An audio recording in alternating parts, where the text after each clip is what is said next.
Welcome, I'm Martha Konstandinidis and you're watching Face to Face with Mayor Charles Kokoros. We'll be discussing new developments and projects in the town. Thank you for sitting with us, Mayor. Appreciate it.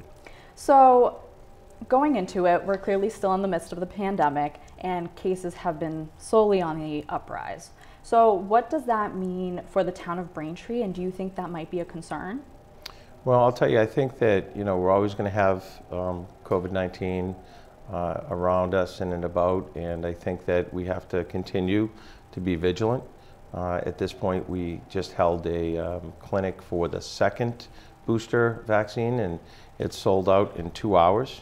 So, we're looking to order more from the state, and I think we're the only community that's doing the second booster vaccine in the state, but I think we're going to continue to do that, and I think the residents of this town are very vigilant and have done a great job at making sure they're vaccinated and safe. So I don't see it as being a problem as we move down the road.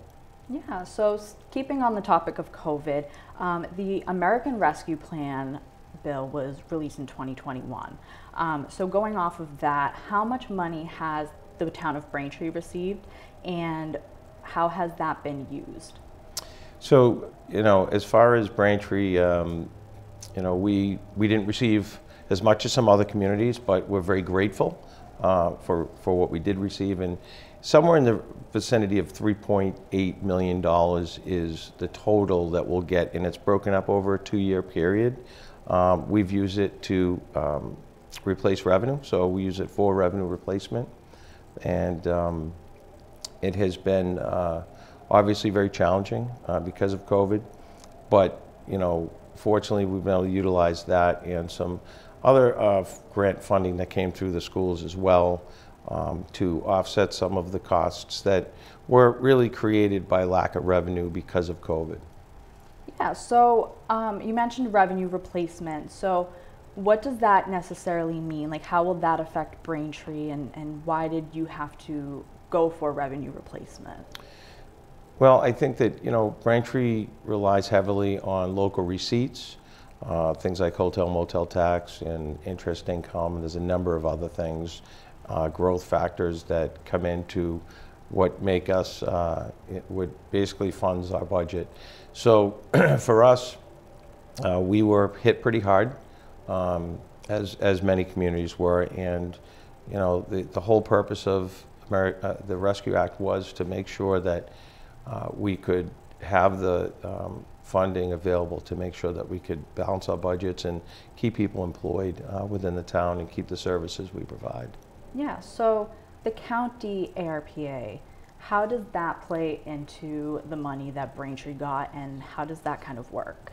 Yeah, it's interesting. I mean, the county money that came in, Braintree actually had a number of $7.2 million, which was far greater than what we got directly. Mm-hmm. And the counties had the ability to either take on the responsibility of distributing the money or allow it to flow through the state. Norfolk County and many counties decided to take the money on. So as far as the county money, we were counting on and did the analysis. There was analysis that had to be done in order to see how much you could use for revenue replacement. And it was all projections based on where you should have been, and the net difference was about $23 million. So considering we had just under $4 million in revenue replacement we used from direct ARPA funds, this was an opportunity for us to have an additional $7 million for revenue replacement over a 2-year period. We did go down that route, and the federal government had guidance on how you could use the money. Initially it was about 4 or 5 different routes that you could take. We were definitely going to use a revenue replacement.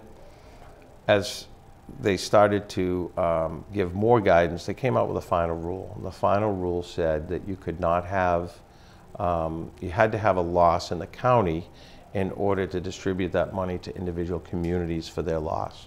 So they came up with a finite number. If you had no loss in the county, which we didn't, they came out with a $10 million rule, which in essence, instead of us receiving the $7 million over 2 years, we were only allowed to receive $750,000 for revenue replacement. So with that, they added a number of things over the course of time that we could look to apply for, so that we could do some different replace revenue in different areas of the budget, which in essence would kind of create the same, what we were trying to do in the first place. But we've been working very closely with all of our department heads to put through those numbers now. We've worked with the different firms that are working for the county who also work for us as well, and come up with some areas that we feel that we can utilize this funding, and we will not leave one dime in that fund. We will apply for every dollar and every cent to make sure that Braintree gets as much as it has available to it. So that does mean that Braintree did get cut because of the county and what happened with them? Yeah, as far as the, it's really unique here in Massachusetts, because other parts of the country, the counties run schools and fire and police and so many other services.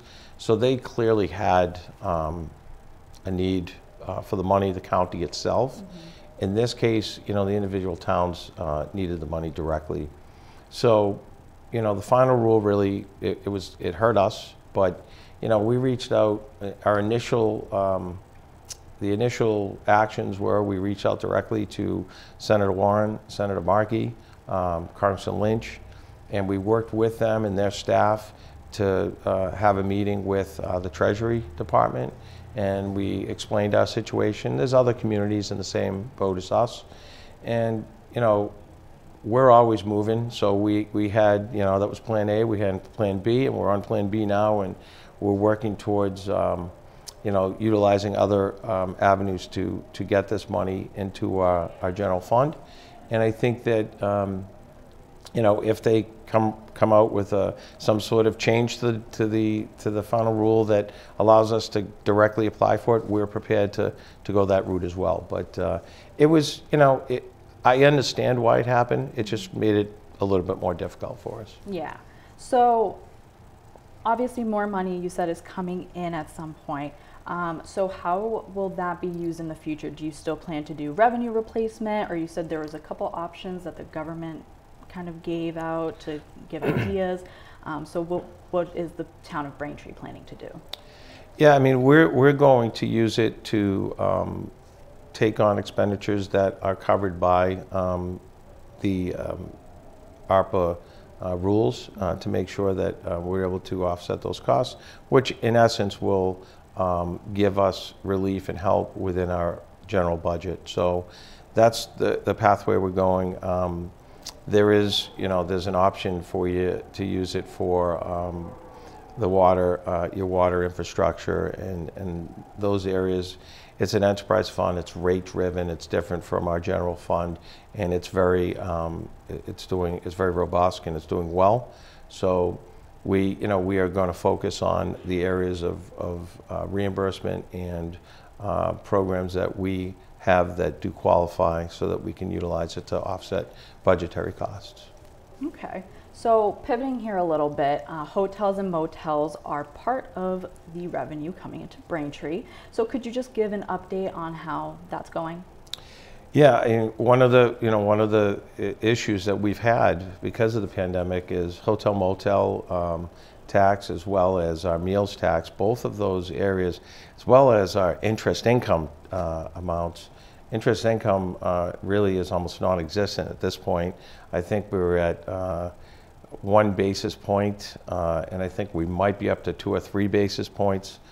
I mean, it was great when we were borrowing money, but it's not as great when you have money in the bank. So we had to make some major modifications to that line item in the budget, And in addition to that, we cut the hotel motel tax by 50% from the 2019 numbers. We also cut the meals tax by 25%. So those numbers were pretty accurate for the first year, you know, going through 20, and we budgeted for the hotel motel tax. We budgeted $936,000 for this year, and as of the third quarter, we've reached approximately $966,000. So we're very confident that we're going to see a surplus there, which allows us to budget in some additional money next year. As well, in regards to meals, we budgeted $632, and we've received approximately $693. So we know that there's going to be a surplus. Even, you know, even with the surplus, we're still not at, you know, the numbers we were pre-pandemic. We're pretty close, but we're not there. So we're budgeting as conservatively as possible. But those two areas, it's a very positive outlook as far as the direction it's going in, and we look forward to those numbers growing even more in the next year. Yeah, so you anticipate revenue going up in this department. So how will that affect residents? Well, I think that, you know, as we recover and use these one-time revenues, we need to have revenues to replace them, and this is an area that will absolutely impact our budget, which you know, first of all, allows us to maintain our levels of service that we have. I'll also just say that in regards to revenue, we've, you know, full court press in selling properties to try to bring in revenue. The Allen Street property has brought in, this year, we'll bring in approximately $250,000. We have $100,000 so far, non-refundable. And interestingly enough, the movie business has brought $90,000 plus or minus into the town of Braintree for us allowing them to use some of our properties and parking, et cetera. All right. Okay, so that is actually all the time we have for right now. We will be right back. I have more questions to ask you. This is Face to Face with Mayor Charles Kokoros. We'll be right back after the break.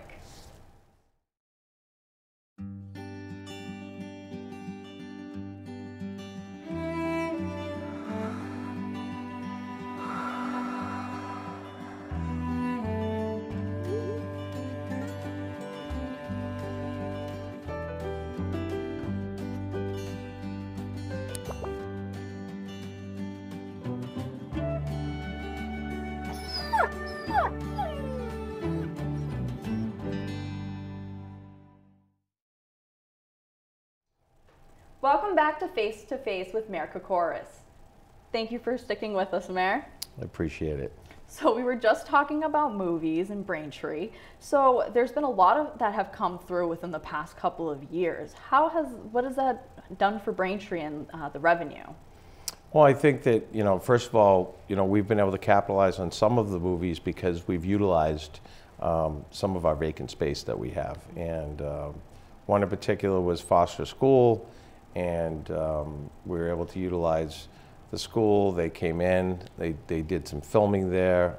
It was very cold at the time, but you know, we had some stars there, and in addition to that, we utilized a bunch of parking that we had available.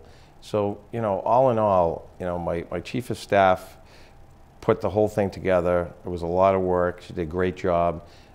We've created, you know, somewhat of a reputation as being a very friendly town for movie companies, and we've had a number of folks reach out to us, and we try to accommodate them. I think it's, you know, not only is it lucrative as far as the community is concerned for us to be able to utilize public buildings and make money off them, but also for residents. I mean, they're constantly looking for homes to use, and they're you know, patronizing businesses. So it really brings a lot of revenue into the town and helps out the community in many ways. Plus, it's really fun. Yeah. You know? One of the spots that they filmed at specifically was the South Shore Plaza. Did that cause any trouble or issues? Because I know it's busy and parking, so. Yeah, I mean, it really wasn't as much of a problem because it was done really during the COVID period. So the unfortunate part is we didn't get to meet the actors, but you know, as far as the timing, it really worked out because COVID was going on, and they were able to utilize the old 99, and they also utilized a home up in Granite Park, which was great. And if you watch Tender Bar at the end of it, Braintree's in the end of it. It doesn't say Braintree, it's another state, but it's pretty neat. So. Yeah, so based off of what you're saying, it seems like, you know, a lot of maybe producers or, you know, at least movie people are calling Braintree and, you know, keeping you in the back of their mind. Is that something that Braintree hopes to keep going moving forward, or is that something you're interested in? Yeah, I think that, you know, it's really a good, you know, Braintree has a good reputation with the movie companies as far as the site managers, the people that look for locations. They all know who we are, and there's been, you know, we've had a relationship with at least the top three. One of my favorite was Charlie Harrington, who did the Tender Bar. He's been in the business forever, and he was just quite a character, and we enjoyed. He's from here originally. He's known everywhere in the industry, but I think that it's something that's good for Braintree, and we'll continue to you know, to work with them. Yeah, so pivoting a little bit, there has been a redevelopment on Columbian Street. It's been getting a little bit of backlash from Weymouth residents specifically. Can you just talk a little bit about that? Yeah, I mean, originally in 1990, this particular location was slated for far more development than is being proposed. And because of, you know, in 1990, there was a little bit of a downturn in the economy. The only buildings that really ended up getting built there were the building that housed the lottery and the building that housed Braintree Labs. So there, you know, there's a large area of land that has just not been utilized, and you know, the planning board will, through traffic studies, et cetera, will look at all of the issues and we'll address them. I mean, we certainly are cognitive of the fact that Weymouth borders this particular development, and will be, you know, sensitive to the needs of Weymouth as well as, you know, Braintree and the intersections that surround it. So, you know, there's a lot of work that goes into this to make sure that, I mean, everybody wants it to work. And quite frankly, you know, the biggest amount of traffic is coming from the medical use, which is it's going to be Mass General Brigham's. So the existing lottery building will be taken down, and there will be a new building built for Mass General Brigham. And that's, you know, that type of use generates the most traffic.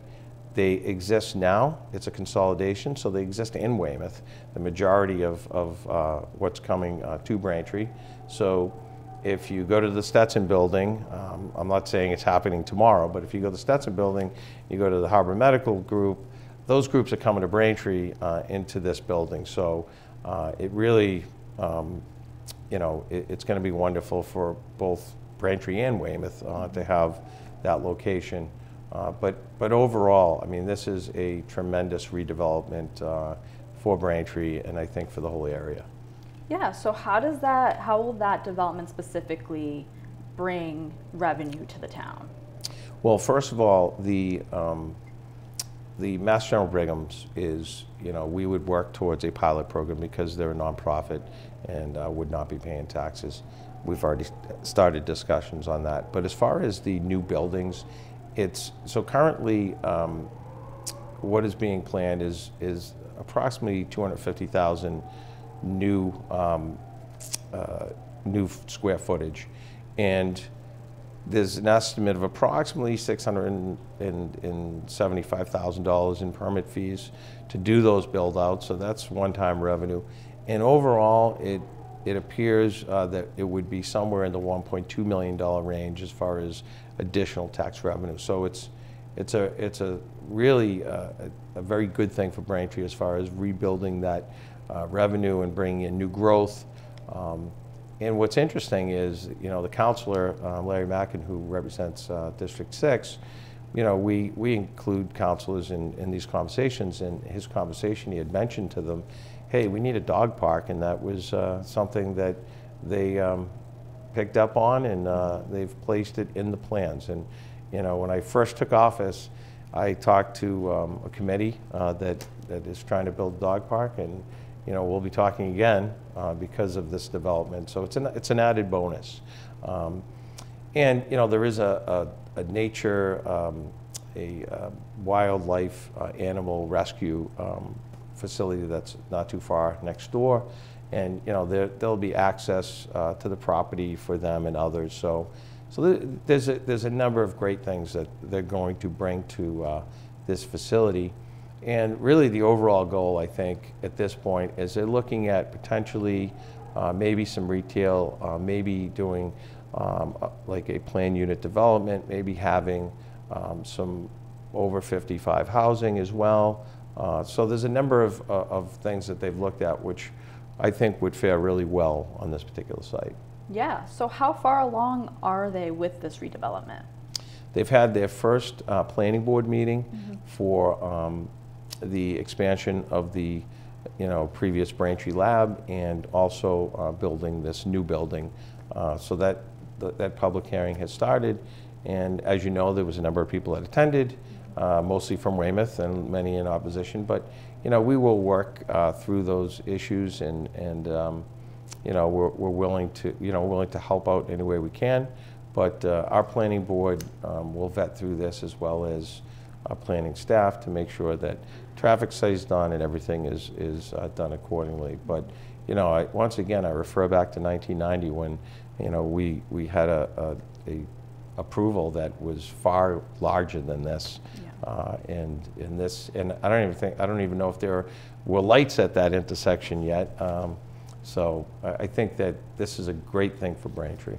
Yeah, so moving forward to Wood Road, there's a development happening there, so I was wondering how that would affect revenue separately in the town. Yeah, I mean, as far as the permit fees, I couldn't even begin to tell you how much we'll receive in permit fees, but it'll be significant. This particular company, Integra, and we can name the company now because everything's finalized. Well, Integra is a tremendous asset, not only to Braintree, but to all involved. It's a company that develops tissue for burn victims, they create dura for brain surgery type stuff, and there's just so many things they do to change people's lives. Well, as far as revenue goes, at this point we have a building that has been vacant for over 2 years, a building that certainly was not bringing in the full tax revenue that it could, and it's somewhere right now we're looking at currently its current tax rate is about $270,000 per year, and with these improvements it'll fluctuate between $540,000 and $761,000 per year. We engaged in a TIF, or tax incentive program.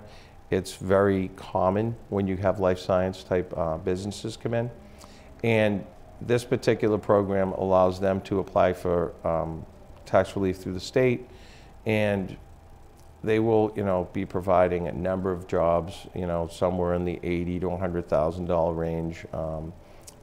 They'll be moving a number of employees here and then adding 25 plus jobs in addition to the folks that are coming here.